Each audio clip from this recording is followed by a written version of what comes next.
sometimes you might fall on your way. Throw your hands up, you get down when things don't fall into place. Mad at the world, yeah, I've been there before.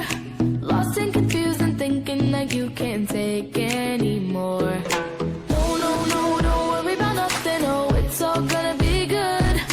Oh, oh, oh, oh, you're really something now, didn't you know that you could? No, no, no, don't worry about nothing, oh, it's all gonna be good. Don't worry about nothing, don't worry about nothing, nothing now, it's all gonna be good. So breathe like you know you should. Yeah, breathe till you've understood. Until you're feeling like yourself again. Feel the sunlight on your skin. Keep your heartbeat beating. Go on, go on, breathe in.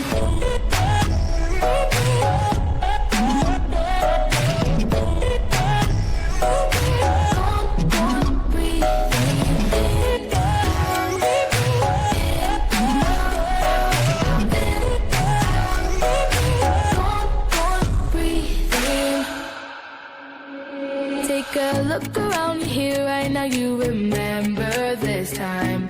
Cause you only got the moment, so own it while you're alive. Taking it all in one blink at a time. Just let it be and you will see everything will align. No, no, no, don't worry about nothing, oh, it's all gonna be good.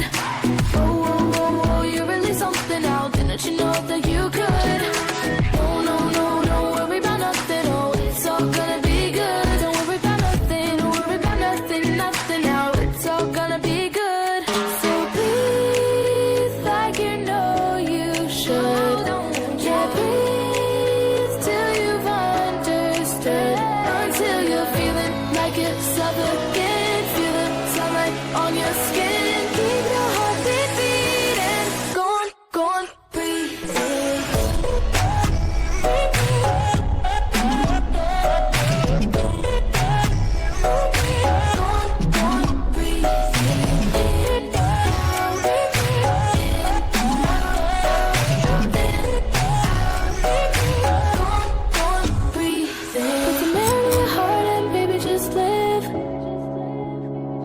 Let the moment take you, make you forget. Put the man in your heart and baby just live. Just breathe it in, yeah, breathe again. Just go on, breathe in.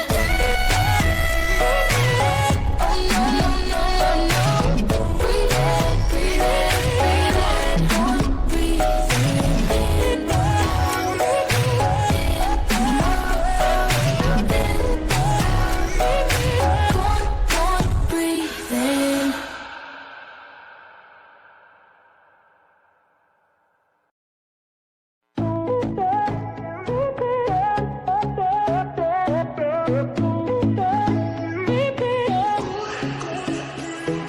Eyes on the prize, I know sometimes you might fall on your way. Throw your hands up, you get down when things don't fall into place. Mad at the world, yeah, I've been there before. Lost and confused and thinking that you can't take anymore. No, no, no, don't worry about nothing, oh, it's all gonna be good. Oh, oh, oh, oh, you're really something now, didn't you know that you could? No, no, no, don't worry about nothing, oh, it's all gonna be good. Don't worry about nothing, don't worry about nothing, nothing.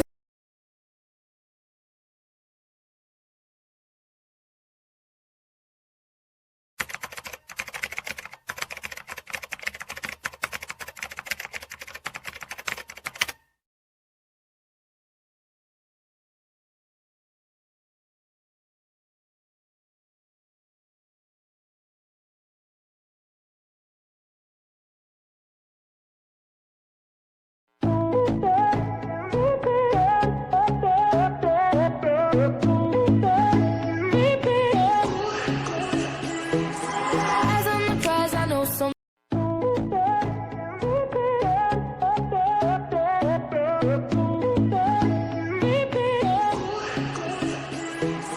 Eyes on the prize, I know sometimes you might fall on your way. Throw your hands up, you get down when things don't fall into place. Mad at the world, yeah, I've been there before. Lost and confused and thinking that you can't take anymore. No, no, no, don't worry about nothing, oh, it's all gonna be good. Oh, oh, oh, oh, you're really something now, didn't you know that you could? No, no, no, don't worry about nothing, oh, it's all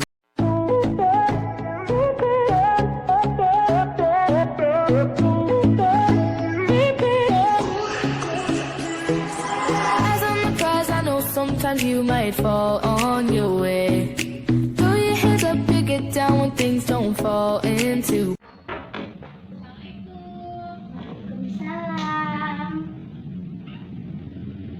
Silakan masuk. Ya. Silakan duduk, Mbak. Terima kasih, Mbak.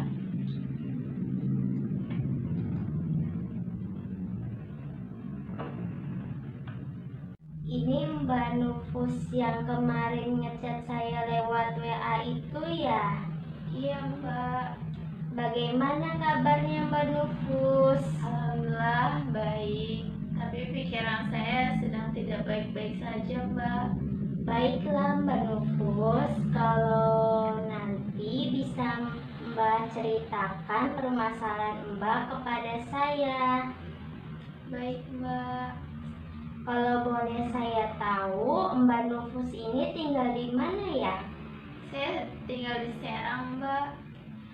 Oh, tinggal di Serang. Mbak Nufus ini kuliah atau kerja? Saya masih SMA, Mbak, kelas 3. Oh, kelas 3.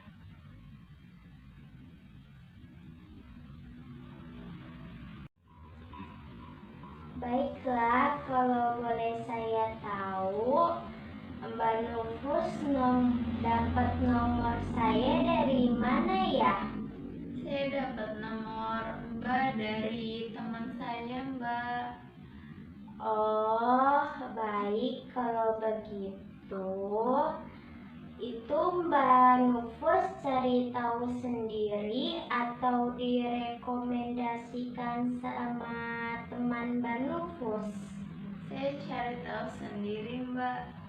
Oh, bagus sekali ya, Mbak. Berarti Mbak secara sukarela ya untuk konseling hari ini. Iya, Mbak. Ya, bagus sekali. Oh iya Mbak, sebelumnya perkenalkan, saya Deviana Nursafa, yaitu konselor yang berada di lembaga konseling ini ya Mbak. Salam kenal ya Mbak Nufus. Ya, salam kenal Mbak. Baiklah, saya sudah memperkenalkan diri saya kepada Mbak Nufus. Selanjutnya saya ingin bertanya, apakah Mbak Nufus sebelumnya pernah konseling atau tidak? Belum pernah, Mbak, baru sekali ini. Oh, belum pernah. Berarti baru pertama kali ya, dan pertama kalinya dengan saya. Iya, Mbak. Oh iya Mbak Nufus, sebelumnya udah tahu mengenai konseling belum ya? Belum. Oh, belum. Mengenai apapun, bagaimana konseling, tujuan konseling itu belum. Belum tahu ya? Belum, Mbak. Baiklah, saya di sini izin menjelaskan konseling dulu ya, biar nanti proses konseling di tahap selanjutnya Mbak sudah paham. Jadi begini Mbak, konseling atau konseling individual yaitu suatu layanan konseling yang diselenggarakan oleh konselor terhadap klien dengan pertemuan yang bersifat individual. Artinya, Pertemuan tersebut dilakukan secara face to face oleh dua orang yang disebut konselor dan klien, dan di sini konselornya itu saya dan kliennya itu Mbak Nufus. Sedangkan tujuan dari konseling ini yaitu untuk mengentaskan masalah. Jadi hari ini kita secara bersama-sama mencari solusi yang Mbak permasalahkan. Selain untuk mengentaskan masalah, ada juga tujuan yang lain, yaitu kita bisa memandirikan klien. Jadi kalau misalkan nanti Mbak mendapatkan masalah yang sama, itu Mbak bisa menyelesaikan masalah sendiri tanpa bantuan saya. Baiklah Mbak, sampai sini apakah Mbak paham? Alhamdulillah saya sudah paham, Mbak. Oke, baiklah kalau Mbak percaya. Baiklah, kalau begitu saya lanjutkan ya Mbak. Jadi di proses konseling ini kami memegang beberapa asas, dan yang menjadi kunci yaitu asas kerahasiaan. Jadi di asas kerahasiaan ini Mbak tidak perlu takut ataupun khawatir. Mbak di sini bisa menceritakan semua yang Mbak rasakan tanpa takut masalah Mbak ini kebongkar ke orang lain. Jadi Mbak tidak perlu takut, tidak perlu cemas terhadap apa yang Mbak rasakan, yang Mbak alami, karena saya memegang asas kerahasiaan. Lalu bagaimana Mbak? Apakah Mbak ini bisa percaya dengan saya? Ya Mbak, sangat percaya.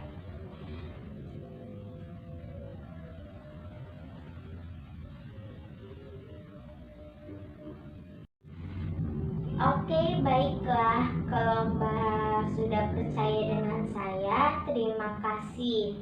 Nah, selanjutnya nih, kami memegang asas kesukarelaan. Baiklah Mbak, saya di sini sebagai konselor sukarela untuk membantu Mbak dalam memecahkan masalah. Akan tetapi, apakah Mbak sukarela menceritakan apapun permasalahan yang dialami oleh Mbak, yang dirasakan oleh Mbak kepada saya? Ya Mbak, saya akan sukarela.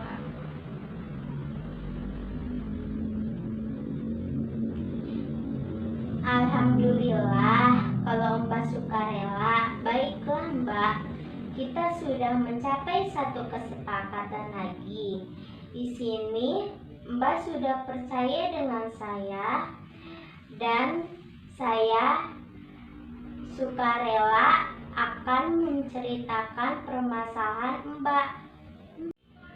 Alhamdulillah, kalau Mbak sukarela. Baiklah Mbak, kita sudah mencapai satu kesepakatan lagi. Di sini Mbak sudah percaya dengan saya, dan Mbak sukarela akan menceritakan permasalahan Mbak kepada saya. Iya Mbak. Nah, selanjutnya nih ada asas keterbukaan. Baiklah Mbak, Mbak di sini harus sepakat dengan saya. Kalau apapun nanti harus diceritakan yang sesungguh-sungguhnya tanpa ada yang ditutup-tutupi.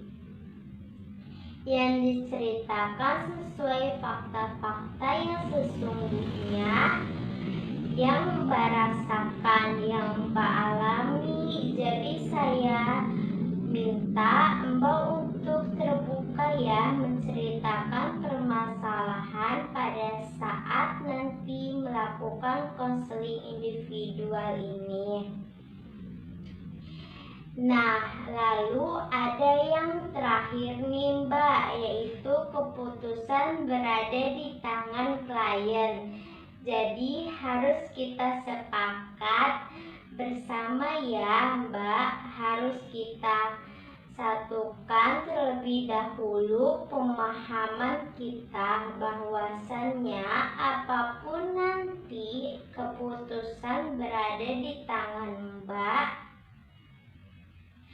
Jalan keluar atau apapun itu bukan saya, karena saya tidak akan mengintimidasi apapun. Saya tidak akan memaksakan apapun kehendak saya. Apapun nasihat yang saya berikan kepada Mbak, jalan keluar atau apapun itu bukan saya yang mempengaruhi Mbak. Akan tetapi Mbak sendirilah yang akan menentukan, karena tujuan dari konseling itu adalah memandirikan klien. Jadi bukan saya yang mengintimidasi Mbak nantinya. Semua keputusan berada di tangan Mbak. Jadi bagaimana Mbak? Saya di sini hanya membantu membuka pikiran permasalahan yang sebesar-besarnya. Jadi di sini saya tidak memberikan jalan keluar, nasihat, akan tetapi kita di sini mencari jalan keluar bersama-sama sehingga nanti mau dilakukan ataupun tidak itu keputusan Mbak. Jadi bagaimana Mbak, kita sepakat mengenai hal ini? Iya Mbak, Oke. saya sepakat. Terima kasih Mbak, udah 4 kesepakatan yang kita jalani sebelum memulai konseling individual ini. Kita sudah saling berjanji untuk saling sukarela dan terbuka, dan saya sendiri pun sudah berjanji akan merahasiakan apa yang nanti akan Mbak ceritakan. Baik Mbak. Baiklah, kalau begitu hari ini apa yang mau diceritakan Mbak? Jadi begini Bu, saya terjebak dalam situasi yang sangat membingungkan. Ya. Mengapa bisa begitu Mbak? Bagaimana ya Bu? Bisakah kamu menceritakannya lebih jelas? Ya Bu, begini Bu, saya lulus masuk fakultas keguruan dan ilmu pendidikan Bu, tapi Kenapa? Lanjutkan saja. Jadi gini Bu, orang tua saya menyuruh saya mengambil jurusan keguruan, sedangkan saya pengennya jurusan manajemen Bu. Sebenarnya saya sudah bilang sama orang tua saya kalau saya tidak mau masuk jurusan keguruan, tapi orang tua saya tetap memaksa saya Bu, sehingga saya pun menuruti keinginan orang tua saya, karena saya tidak mau mengecewakan orang tua saya. Saya takut nantinya saya tidak mampu dalam proses perkuliahan Bu. Saya bingung Bu. Berada di posisi kamu saat ini pasti cukup sulit. Saya dapat memahami apa yang kamu rasakan saat ini. Bisakah kamu menjelaskan kenapa kamu berpikiran bahwa kamu tidak mampu dalam proses perkuliahan nantinya? Iya Bu, jadi karena jurusan yang saya ambil itu tidak sesuai keinginan saya takut saya tidak akan serius dalam belajar di kelas serta tidak akan mampu mengerjakan tugas-tugas yang akan diberikan oleh dosen nantinya. Saya juga jadi kurang pede atau tidak mampu berbicara di depan kelas. Kalau boleh saya tahu, mengapa kamu kurang pede untuk berbicara di depan kelas? Sebenarnya saya takut karena mungkin di satu sisi kurangnya pengetahuan saya tentang keguruan. Terus di sisi lain perasaan tertekan karena harus masuk jurusan ini Bu. Sepertinya kamu bisa saja sangat menyukai jurusan keguruan ini jika kamu benar-benar menyukainya, tetapi di sisi lain kamu juga merasa kecewa. Iya Bu, benar. Sebenarnya saya bersikap seolah-olah saya tidak serius dalam belajar supaya orang tua saya dapat mengubah keinginannya dan menyuruh saya pindah jurusan ke jurusan yang saya inginkan. Tapi saya juga takut orang tua saya kecewa dengan saya Bu. Itu berarti kamu kesulitan dalam memilih jurusan yang kamu inginkan dengan jurusan pilihan orang tua kamu. Iya Bu. Bagus, berarti Mbak Nufus sudah bisa memahami masalah yang sedang dialami. Mungkin situasi ini tidak dapat saya ubah dan saya juga tidak mungkin itu berarti kamu kesulitan dalam memilih jurusan yang kamu inginkan dengan jurusan pilihan orang tua kamu. Iya Bu. Bagus, berarti Mbak Nufus sudah bisa memahami masalah yang sedang dialami. Mungkin situasi ini tidak dapat saya ubah dan saya juga tidak mungkin menentang orang tua saya karena beliaulah yang merawat saya dari kecil sampai sekarang. Saya juga tidak bisa terus-terusan tidak serius dalam belajar. Saya harus menentukan pilihan karena saya sudah besar. Bagus, berarti Mbak Nufus tahu mana yang terbaik buat Mbak Nufus. Ya Bu, saya paham. Sudah berbicara banyak, apa yang bisa Mbak Nufus simpulkan dari pertemuan kali ini? Jadi saya harus menentukan pilihan saya Bu. Saya tidak boleh salah pilih karena semua ini untuk masa depan saya Bu. Untuk itu saya lebih memilih orang tua. Saya harus berbakti kepada orang tua meskipun saya harus kecewa. Rupanya kamu sudah paham dengan apa yang akan kamu lakukan. Kamu pasti bisa, itu pilihan yang bagus sekali. Dan kamu pasti bisa melakukannya. Ya Bu, saya sedikit lega dengan bercerita dengan ibumu.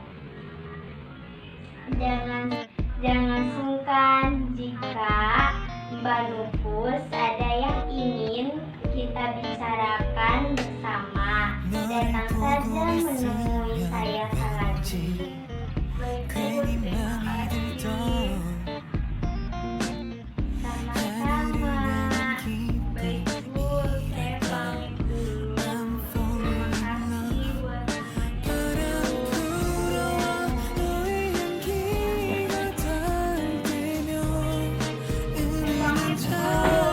ya, hati-hati Mbak.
Hubungan dengan masalah klien. Dengan adanya penafsiran akan lebih memudahkan klien atas kejadian yang telah diungkapkan oleh klien.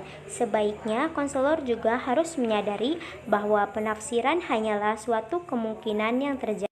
Tujuan penafsiran adalah untuk membantu konseli mengkaji tingkah laku, pemikiran-pemikiran dari sudut lain dengan penjelasan lain dan memotivasi konseli menggantikan pemikiran merusak diri atau tingkah laku yang tidak efektif. Terdapat beberapa hal yang harus diperhatikan dalam penafsiran. Yang pertama, lihat dengan baik kesiapan klien untuk menceritakan kejadian sebelum melakukan penafsiran. Yang kedua, pada saat penafsiran harus dilandaskan pesan-pesan yang nyata, bukan dengan pesan-pesan yang mengandung kecurigaan klien dan penilaian konselor yang diprediksi untuk klien. Yang ketiga, konselor juga harus memakai kata-kata atau bahasa yang benar dan mudah dipahami dalam menanggapi penafsiran. Contoh penafsiran klien, saya baru saja putus dengan pacar saya, Pak. Saya berusaha rela dia meninggalkan saya. Lalu konselor menjawab, maaf Mbak, di tengah-tengah perkataan tadi bahwa Anda rela ditinggal pacar, tetapi yang saya lihat Anda berlinang air mata. Apakah ini berarti Anda kurang rela melepaskan pacar Anda? Yang kedua, teknik umum konfrontasi. Konfrontasi yaitu memperselisihkan dua situasi yang berbeda. Seringkali terjadi klien tidak mengetahui terdapat pertentangan dalam dirinya, yaitu melibatkan sikap, perilaku, dan perkataannya. Ada klien yang memiliki keinginan tertentu, namun klien tersebut tidak melakukan apapun untuk mencapai keinginan tersebut. Ada klien yang konsisten dalam dirinya tentang apa yang dinyatakan dulu dan sekarang. Ada juga klien yang menjurus mempertahankan diri pada kekeliruan yang dilakukannya, sedangkan klien yang ingin menjadi lebih baik. Tujuan konfrontasi. Tujuan konfrontasi adalah untuk mendorong klien mengadakan penelitian diri secara jujur, meningkatkan potensi klien, membawa klien kepada kesadaran adanya konflik dalam dirinya. Konfrontasi yang membantu tidak menyerang orang, tapi berupa komentar khusus tentang perilaku yang tidak konsisten. Contoh konfrontasi. Konselor, bagaimana kabarmu hari ini? Klien, oh, dengan suara datar. Dalam keadaan baik-baik saja, dengan suara rendah, sikap dan posisi tubuh tampak gelisah. Konselor, Anda bilang baik-baik saja, tapi suara dan perilaku Anda sepertinya menunjukkan kecemasan.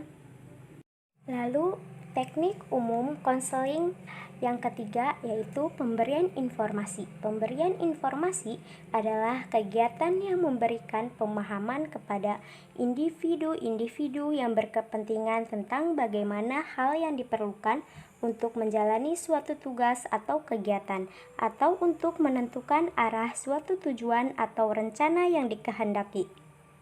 Pemberian informasi sama halnya dengan pemberian nasihat, yaitu jika diminta oleh klien itu sendiri, namun tidak semua informasi harus diberikan kepada klien, terutama informasi yang bersifat negatif dan tidak berguna bagi klien. Pemberian informasi harus mempertimbangkan kondisi klien dan penting tidaknya informasi yang diminta.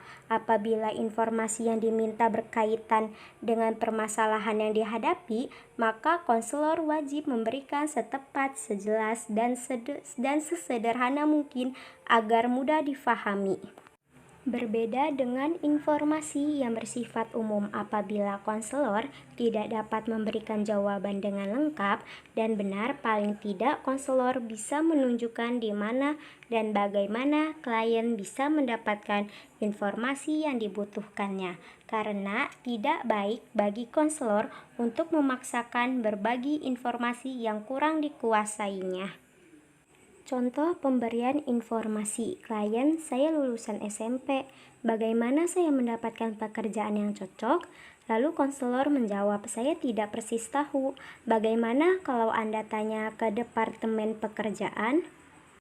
Tujuan pemberian informasi. Tujuan pemberian informasi adalah untuk memberikan pengetahuan kepada klien sehingga klien memiliki wawasan. Teknik peneguhan hasrat. Peneguhan adalah suatu teknik yang pada umumnya sangat berarti di mana dapat membuat klien lebih punya keinginan, keyakinan, dan prinsip yang kuat untuk mau melakukan perubahan tingkah laku. Peneguhan hasrat dapat membangkitkan atau menumbuhkan rasa percaya diri klien bahwa ternyata ide yang diungkapkan bagus dan bernilai positif. Tujuan peneguhan hasrat yang pertama, memantapkan apa yang menjadi pilihan atau keputusan klien. Yang kedua, memberikan perhatian sepenuhnya terhadap usaha meneguhkan janji klien. Yang ketiga, membuat klien mau bekerja keras untuk mencapai tujuan yang telah ditetapkannya. Yang keempat, klien mau melakukan apa yang telah menjadi keputusannya. Langkah penggunaan peneguhan hasrat. Yang pertama, konselor memberikan perhatian pada keputusan klien. Yang kedua, konselor menyatakan ikut memberikan dukungan atas apa yang menjadi ketetapannya. Yang ketiga, konselor mengucapkan kata-kata yang meneguhkan keinginan klien. Yang keempat, klien diminta membuat rencana kegiatan yang dilakukan. Yang kelima, konselor meyakinkan klien bahwa dia sanggup dan bisa melaksanakan keputusannya. Yang keenam, konselor mengatakan bahwa ia memberi dukungan dengan kata-kata dalam peneguhan hasrat. Bagus, baik, tepat, atau benar bahwa Anda dapat. Teknik selanjutnya yaitu teknik pengakhiran konseling atau terminasi. Pengertian pengakhiran konseling adalah keterampilan atau teknik yang digunakan konselor untuk mengakhiri komunikasi konseling, baik mengakhiri untuk dilanjutkan pada pertemuan berikutnya maupun mengakhiri karena komunikasi konseling betul-betul telah berakhir. Terdapat dua jenis terminasi. Yang pertama, akhir dari suatu sesi konseling, misalnya 1 jam. Yang kedua, akhir dari suatu proses konseling, misalnya setelah 3 kali pertemuan. Terminasi pada akhir suatu sesi konseling biasanya dilakukan oleh konselor. Konselor menyatakan bahwa waktu telah habis awal konseling. Konselor memberikan durasi konseling. Sebelum mengakhiri konseling, konselor membuat ringkasan atau kesimpulan mengenai apa yang terjadi dalam sesi konseling. Bila waktu telah habis, usahakan untuk tidak mendiskusikan materi baru pada akhir sesi. Misalnya, konselor, baik, sekarang waktu telah menunjukkan pukul 10 sesuai kesepakatan kita di awal bahwa pertemuan ini hanya sampai pukul 10, maka marilah kita akhiri pertemuan ini dapat dilanjutkan minggu depan. Tahap terminasi konseling. Saat konselor harus mengakhiri konseling, tanda 1. Menurunnya kecemasan klien. Yang kedua, adanya perubahan perilaku klien ke arah yang lebih positif, sehat, dan dinamis. Ketiga, adanya rencana hidup masa depan dengan program yang jelas. Keempat, terjadinya perubahan sikap positif. Persiapan mengakhiri konseling. Yang pertama, apakah masalah dan gejalanya sudah hilang atau berkurang? Yang kedua, masih adakah perasaan yang menimbulkan stres? Yang ketiga, apakah klien sudah mampu mengatasi masalahnya sendiri? Yang keempat, sejauh apa pemahaman klien terhadap diri sendiri maupun orang lain? Yang kelima, apakah sudah mampu menjamin relasi dengan lebih baik? Yang keenam, apakah sudah mempunyai kemampuan membuat rencana dengan lebih baik? Yang ketujuh, apakah sudah lebih bisa menikmati hidup? Teknik yang selanjutnya yaitu teknik pemberian nasihat. Definisi nasihat yaitu ajaran atau pelajaran baik berupa anjuran atau petunjuk, peringatan, teguran yang baik. Pemberian nasihat dalam proses konseling. Pemberian nasihat bisa dilakukan oleh konselor saat konseli membutuhkan penjelasan dan kepastian tentang apa yang akan ia lakukan kelak. Pemberian nasihat sebaiknya disesuaikan dengan usia, kedewasaan, kemampuan, kondisi emosional, tingkat kesulitan, norma-norma sosial, dan nilai-nilai agama yang ada pada konseli. Terdapat jenis-jenis nasihat. Yang pertama, nasihat langsung atau direct advice diberikan secara langsung oleh konselor apabila konseli tidak mengetahui tentang apa yang akan ia lakukan kelak. Yang kedua, nasihat persuasif atau persuasive advice diberikan apabila konseli sudah mengetahui alasan-alasan logis tentang apa yang akan ia lakukan kelak. Yang ketiga, nasihat alternatif atau alternatif direct diberikan oleh konselor setelah konseli sudah mengetahui kelebihan dan kekurangan setiap alternatif yang akan ia pilih kelak. Lalu terdapat contoh dalam teknik pemberian nasihat yaitu nasihat langsung. Kamu bisa menanyakan ke Pak Ade jika kamu belum mengetahui bagaimana caranya memperoleh beasiswa tersebut. Teknik nasihat yang kedua yaitu nasihat persuasif. Contohnya itu seperti, oke, kalau begitu kamu sudah mengetahui bagaimana caranya mendapatkan beasiswa tersebut. Sekarang ayo kamu coba urus ya. Yang ketiga yaitu nasihat alternatif. Contohnya itu seperti, setelah kamu mengidentifikasi untung ruginya menikah sebelum menyelesaikan kegiatan studimu, coba pikirkan sekali lagi sebelum kamu mengambil keputusan akhir tersebut. Caution atau peringatan. Konselor tidak boleh memaksakan pilihannya kepada konseli ketika memberikan nasihat. Kriteria pemberian nasihat. Adapun ukuran yang menjadi dasar dari pemberian nasihat adalah sebagai berikut: tepat sasaran. Isi nasihat tertuju pada konseli tentang apa yang akan ia lakukan kelak. Yang kedua, tepat isi. Isi nasihat sesuai dengan masalah yang sedang dialami dan sesuai dengan pilihan untuk pemecahan masalahnya. Yang ketiga, tepat cara. Cara penyelesaiannya harus jelas dan singkat ataupun terbelit-belit. Yang keempat, tepat aplikasi. Nasihat yang diberikan kepada konseli harus sesuai dengan komitmen yang akan diterapkan oleh konseli. Adapun perbedaan nasihat dengan informasi. Nasihat berisi tentang sesuatu yang mengharuskan konseli melakukan pilihannya. Nasihat berisi tentang pelaksanaan atau penghindaran suatu tingkah laku. Nasihat diberikan setelah konselor memahami permasalahan yang dialami konseli, sedangkan informasi berisi keterangan yang benar dan tidak mengandung suruhan. Informasi berisi tentang suatu pengetahuan. Informasi diberikan sesegera mungkin setelah diminta konseli.